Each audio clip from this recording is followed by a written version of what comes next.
चलिए बच्चों, let's read the question. The question says right short notes on disadvantages of self pollination.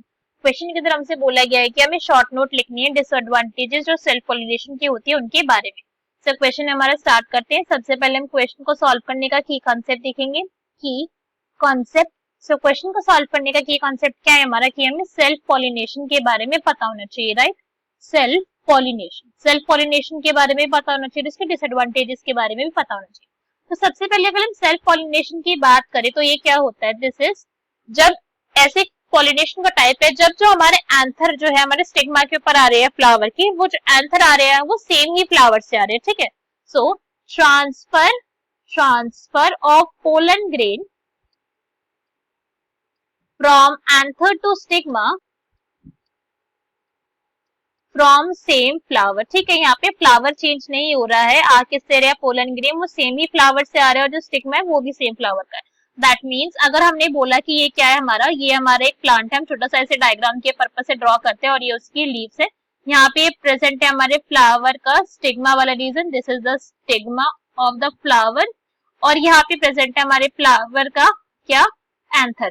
तो anther में क्या हुआ, एंथर जो है वो भी सेम फ्लावर की है. तो यहाँ से जब पोलन ग्रेन रिलीज हो चुके हैं पोलन ग्रेन, तो ये जो पोलन ग्रेन है वो सेम ही फ्लावर के ऊपर जाके क्या हो जाते हैं, उनका पॉलिनेशन हो जाता है. So this is self pollination. So हम डिस्कस करते हैं सेल्फ पॉलिनेशन की डिसएडवांटेजेस. बिकॉज अगर एक फ्लावर ने over the period of time अगर उसने बार बार क्या करा, सेल्फ पॉलिनेशन करा, तो उसकी बहुत सारी क्या हो सकते हैं, उसकी बहुत सारे बैड इम्पैक्ट जो है फ्लावर के ऊपर पड़ सकते हैं और उसी को हम क्या कहते हैं, उसको हम कहते हैं disadvantages of pollination, self pollination. So first जो इसकी मेजर डिसएडवांटेज देखी गई है कि इसकी वजह से क्या हो जाता है, जो हमारी प्लांट है उसकी जो यील्ड है वो कैसे हो जाती है, वो वीकन कर जाती है, फिर न्यू यील्ड जो यहाँ पे अराइज नहीं कर सकती है. Okay, so does not yield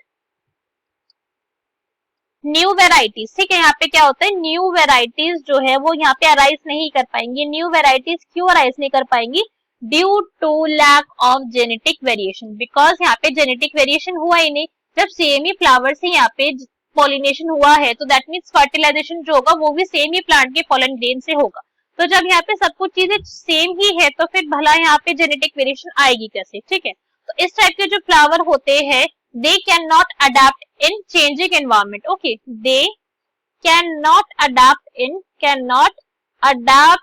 changing environment. कि जैसे ही environment change होगा ये वाले जो हमारे plants होंगे वो changing environment के अंदर adapt नहीं कर पाएंगे क्योंकि इनके पास genetic variation आई ही नहीं है. तो इनको पता ही नहीं होगा कि इनको changing environment से deal कैसे करना है. Another point जो इनके बारे में देखा गया है कि जितने भी होंगे डिफेक्टिव या फिर वीकन करेक्टर उनका एलिमिनेशन नहीं हो पाएगा. नॉर्मली सेक्सुअल रिप्रोडक्शन में क्या होता है, जो भी हमारे डिफेक्टेड या फिर हमारे जो भी वीकनिंग करेक्टरिस्टिक्स होते हैं उनको हमारे सेक्सुअल रिप्रोडक्शन के टाइम पे एलिमिनेट कर दिया जाता है, बट इसमें ऐसा नहीं होगा. So persistent presence of defective characteristics throughout generation. Defective characteristics throughout generation की जनरेशन से वो जो है डिलीट हो ही नहीं पाएंगे क्योंकि जो प्लांट है उसके अंदर सेक्सुअल रिप्रोडक्शन की वजह से यहाँ पे जो चेंजेस आने थे, जो यहाँ पे जेनेटिक वेरिएशन आनी थी वो यहाँ पे आई ही नहीं है. अनदर पॉइंट जो इसके बारे में which is also a very important point, that is यहाँ पे जो क्वालिटी होगी ऑफस्प्रिंग की वो भी क्या हो जाएगी, वो भी यहाँ पे डिट्रॉइट हो जाएगी, वो भी यहाँ पे वीक होने लग जाएगी. So may lead to weakening of variety. ठीक है, कि यहाँ पे क्या हो जाएगी, वैरायटी की वीकनिंग स्टार्ट हो जाएगी क्योंकि यहाँ पे डिफेक्टिव करेक्टरिस्टिक्स डिलीट हो नहीं रही है, नई करेक्टरिस्टिक्स आ नहीं रही है. एनवायरमेंट से जो है हमारा प्लांट एनवायरमेंट चेंज से डील कर नहीं पा रहा है. तो over a period of time क्या हो जाएगा, जो वेराइटी होगी प्लांट की वो क्या हो जाएगी, वो वीकन करने लग जाएगी. सो हमने यहाँ पे डिस्कस कर लिए जितने भी यहाँ पे डिसएडवांटेजेस थे सारे के सारे सेल्फ पॉलिनेशन के. I hope you understood the explanation well. Best of luck. Thank you.